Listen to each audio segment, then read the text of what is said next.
T3 news में आपका स्वागत है। चौथे फेज में कहा जा रहा है यहाँ कांटे की टक्कर है बीजेपी और एसपी में। पिछले 3 फेज में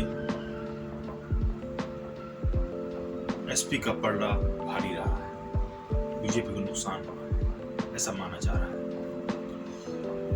5वें फेज में जो 27 तारीख को चुनाव है उसमें 12 डिस्ट्रिक्ट से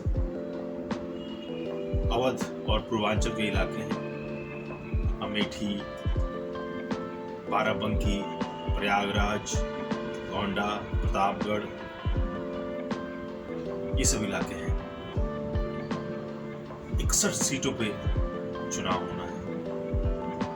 पिछली बार बीजेपी ने 47 सीट्स में से लिए थे, इसे बीजेपी का गढ़ माना जाएगा इन इलाकों को। लेकिन इस बार क्या वो 2017 का इतिहास दोहरा पाएंगे, ये देखने की बात होगी। जब चुनाव शुरुआत हो रही थी तो मुझे कई जानकारियां ऐसी मिली जैसे कि गाय और सांड की समस्या है जो फसल चर जाते हैं। अगर आप दूध ले रहे हैं उनसे और उनके फायदे ले रहे हैं तो आपको उनका ध्यान भी रखना चाहिए। कई लोगों को अपने खेतों को बचाने से कई लोगों को जाने भी गई हैं। ये बहुत बड़ी समस्या है। जब मैंने कई लोगों से बात की, ये चुनाव में बहुत बड़ी समस्या है। अखिलेश यादव जी ने कहा है कि लगभग 5 लाख रुपए वो देंगे।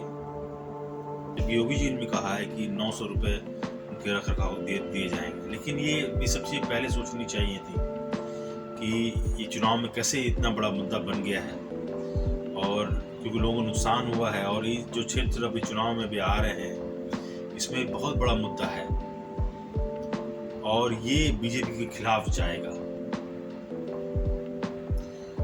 अमित शाह जी का इंटरव्यू टाइम्स ऑफ इंडिया मैंने पढ़ा, उसमें उन्होंने कहा है कि बीजेपी को जीत हासिल हो रही है यूपी में, उत्तराखंड में, गोवा में, मणिपुर में, पंजाब में। लेकिन जब वो इंटरव्यू मैंने बारीकी से पढ़ी और देखिए ध्यान दिया, उन्होंने उसमें एक बात कही है कि बीजेपी का वोटर यूपी में वोकल नहीं है।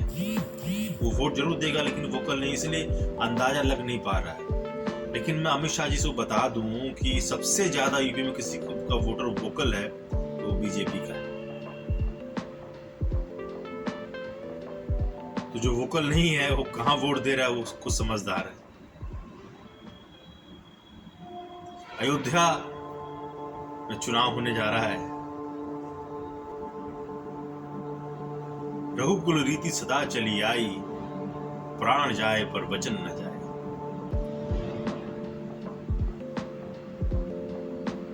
बीजेपी ने जो वादे किए क्या उसके करीब पहुंचे?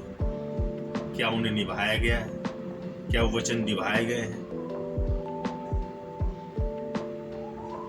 कितने वचन निभाए गए, कितने नहीं निभाए गए, ये जनता तय करेगी 5वें फेज में।